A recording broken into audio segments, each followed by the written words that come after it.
कुछ लोग नहीं समझ सकते कि धर्म के विनाश से मेरा आशय क्या है। कुछ को यह धारणा विद्रोही लग सकती है और कुछ को यह क्रांतिकारी विचार लग सकता है। इसलिए मैं अपनी स्थिति स्पष्ट करना चाहता हूँ। मैं नहीं जानता कि क्या आप सिद्धांतों और नियमों में भेद करते हैं या नहीं, लेकिन मैं इनके बीच भेद मानता हूँ। मैं न केवल इनको अलग अलग मानता हूँ, बल्कि यह भी मानता हूँ कि इनमें भेद वास्तविक और महत्वपूर्ण है। नियम व्यवहारिक होते हैं, इसके निर्धारित मानदंडों के अनुसार काम करने के प्रथागत रास्ते हैं, परंतु सिद्धांत बौद्धिक होते हैं। ये चीज़ों को परखने के उपयोगी साधन हैं। ये नियमकर्ता को बताते हैं कि किसी कार्य को करने के लिए कौन सी कार्यविधि अपनाई जाए। सिद्धांत कोई निश्चित कार्यविधि निर्धारित नहीं करते। नियम खाना बनाने की विधि की तरह बताते हैं कि क्या किया जाए और कैसे किया जाए। जैसे न्याय के सिद्धांत प्रमुख शीर्ष बताते हैं, जिसके संदर्भ में उसे अपनी इच्छाओं और लक्ष्यों के दिशाकोण पर विचार करना होता है। ये उसे सुझाव देकर उसका मार्गदर्शन करते हैं कि उसे किन महत्वपूर्ण बातों का ध्यान रखना चाहिए। नियम और सिद्धांतों का भेद उसके लिए किए गए कार्य के गुण और विषय वस्तु में अंतर स्पष्ट हो जाता है। कोई अच्छा कार्य करना, जिसे अच्छा नियम मानते हैं, तथा सिद्धांतों के परिप्रेक्ष्य में अच्छा कर्म करना दो अलग अलग बातें हैं। सिद्धांत गलत भी हो सकता है, लेकिन इसके अंतर्गत किया गया कार्य सचेतन होता है और इसका एक उत्तरदायित्व होता है। नियम सही हो सकता है और इसके अंतर्गत किया गया कार्य मशीनी होता है। कोई धार्मिक कर्म सही कर्म ना भी हो, किंतु इस कर्म का एक उत्तरदायित्व होता है। इस उत्तरदायित्व के कारण धर्म केवल सिद्धांतों पर आधारित होता है, यह नियमों का विषय नहीं हो सकता। जिस क्षण सिद्धांत विकृत होकर नियम में बदल जाता है, उसी समय यह धर्म नहीं रह जाता, क्योंकि वह उत्तरदायित्व को समाप्त कर देता है, जो वास्तविक धार्मिक कर्म का सार होता है। हिंदू धर्म क्या है? क्या ये सिद्धांतों का समूह है या नियम संहिता है? वेदों और स्मृतियों में वर्णित हिंदू धर्म कुछ भी नहीं है। यह केवल बलि, सामाजिक, राजनीतिक तथा स्वच्छता के नियम और विनियमन का मिलाजुला पुंज है। हिंदू जिसे धर्म कहते हैं, वह और कुछ भी नहीं, केवल आदेशों तथा निषेधाज्ञों का पुलिंदा है। आध्यात्मिक सिद्धांत के रूप में धर्म यथार्थ में सार्वभौमिक होता है, जो सारी प्रजातियों और देशों पर हर काल में समान रूप से लागू होता है। ये तत्व हिंदू धर्म में विद्यमान नहीं है, और यदि है भी तो ये हिंदू के जीवन को संचालित नहीं करते। हिंदू के लिए धर्म शब्द का अर्थ स्पष्ट रूप से आदेशों और निषेधाज्ञों से है, और धर्म शब्द वेदों और स्मृतियों में इसी अर्थ में प्रयुक्त हुआ है तथा ऐसा ही टीकाकारों द्वारा समझाया गया है। वेदों में प्रयुक्त धर्म शब्द का तात्पर्य धार्मिक अध्यादेशों या अनुष्ठानों से है। यहाँ तक कि जैमिनी ने अपनी पूर्व मीमांसा में धर्म की परिभाषा इस प्रकार की है: एक इच्छित लक्ष्य या परिणाम जो आदेशार्थ है, जिसे वैदिक परिच्छेदों में बताया गया है। सरल और सीधी भाषा में कहा जाए तो हिंदू धर्म को कानून या अधिक से अधिक कानूनी वर्ग नीति मानते हैं। स्पष्ट रूप से कहा जाए तो मैं इस अध्यादेशी संहिता को धर्म मानने से इनकार करता हूँ। गलत रूप से धर्म कही जाने वाली इस अध्यादेशी संहिता की पहली बुराई यह है कि यह नैतिक जीवन की स्वतंत्रता और स्वेच्छा से वंचित करती है तथा बाहर से थोपे गए नियमों द्वारा चिंतित और चाटुकार बना देती है। इसके अंतर्गत आदर्शों के प्रति निष्ठा नहीं है, केवल आदर्शों का पालन ही आवश्यक है। इस अध्यादेशी संहिता की सबसे बड़ी बुराई यह है कि इसमें वर्णित कानून कल, आज और हमेशा के लिए एक ही है। ये कानून असमान है तथा सभी वर्गों पर समान रूप से लागू नहीं होते। इस असमानता को चिरस्थायी बना दिया गया है, क्योंकि इसे सभी पीढ़ियों के लिए एक ही प्रकार से लागू किया गया है। आपत्तिजनक बात यह नहीं कि इस संहिता को किसी पैगंबर या कानूनदाता कहे जाने वाले महान व्यक्ति ने बनाया है। आपत्तिजनक बात यह है कि इस संहिता को अंतिमता व स्थिरता प्रदान कर दी गई है।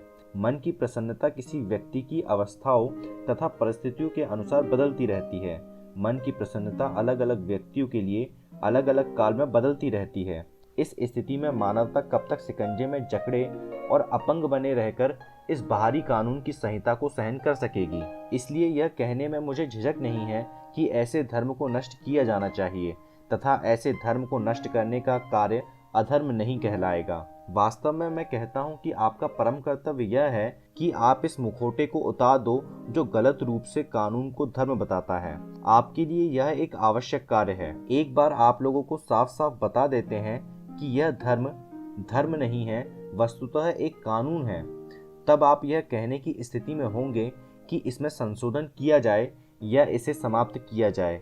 जब तक लोग इसे धर्म मानते रहेंगे तब तक वे इसमें संशोधन के लिए तैयार नहीं होंगे, क्योंकि यदि आमतौर पर कहा जाए तो धर्म को बदल डालने का विचार मान्य नहीं होता है, लेकिन कानून की धारणा बदलाव की धारणा से जुड़ी होती है। और जब आप समझ जाते हैं कि यह धर्म एक पुराना तथा पुरातत्वीय है, तब आप इसे बदलने के लिए तैयार हो जाएंगे, क्योंकि लोग जानते हैं कि कानून बदला जा सकता है।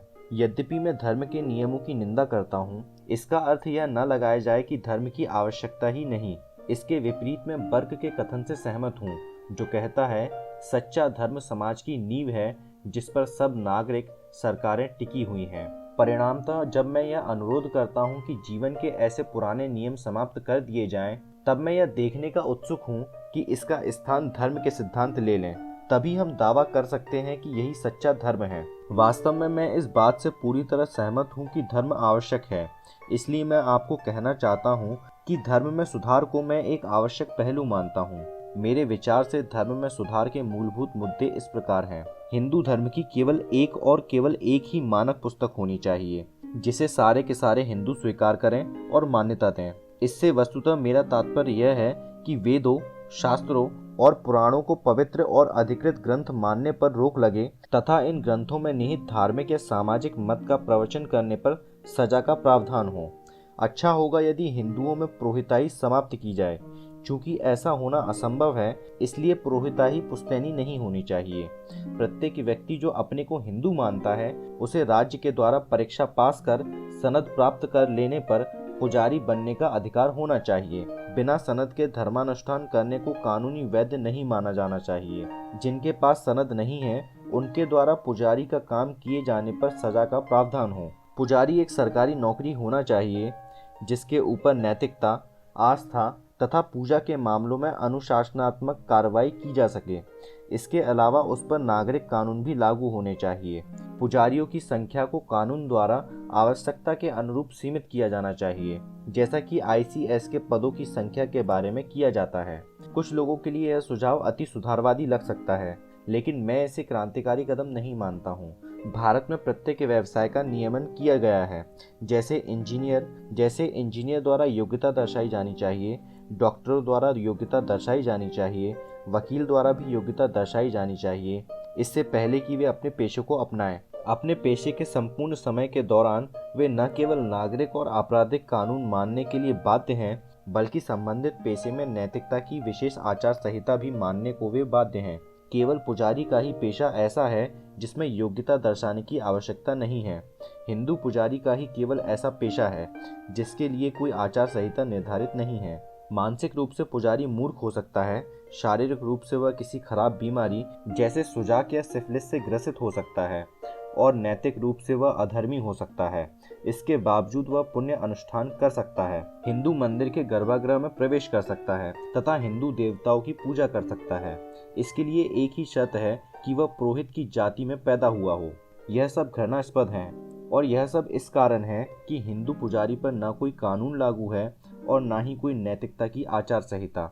इनके लिए कोई कर्तव्य निर्धारित नहीं है, केवल अधिकार और सुविधाएं इन्हें मिली हुई हैं। यह एक ऐसी बला है जिसे देवता गणों ने समाज के मानसिक तथा नैतिक पतन के लिए लाद दिया है। जैसा कि मैंने उससे पूर्व उल्लेख किया है, पुरोहित वर्ग को विधेयक द्वारा नियंत्रण में लिया जाना चाहिए। इससे लोगों का अनिष्ट करने और उन्हें गुमराह करने पर रोक लगेगी। इसमें पुरोहिताई प्रजातांत्रिक संस्था बन जाएगी तथा पुरोहित बनने के अवसर सभी के लिए खुल जाएंगे। इस प्रकार ब्राह्मणवाद को मारने में मदद मिलेगी और जातियों की समाप्ति के लिए भी मदद मिलेगी, जो ब्राह्मणवाद की ही देन है। ब्राह्मणवाद ऐसा जहर है जिससे हिंदूवाद खराब हुआ है। ब्राह्मणवाद को मारने के बाद ही आप हिंदूवाद को बचाने में सफल हो पाएंगे। किसी भी ओर से इन सुधारों का विरोध नहीं होना चाहिए। आर्य समाजियों द्वारा भी इन सुझावों का स्वागत किया जाना चाहिए, क्योंकि ये उनके द्वारा अपनाए गए सिद्धांत गुना कर्म के अनुरूप हैं। चाहे आप ऐसा करें या ना करें, आपको अपने धर्म को एक नया सैद्धांतिक आधार देना होगा, जो स्वतंत्रता, समानता और भाईचारे के, संक्षेप में प्रजातंत्र के अनुरूप हो।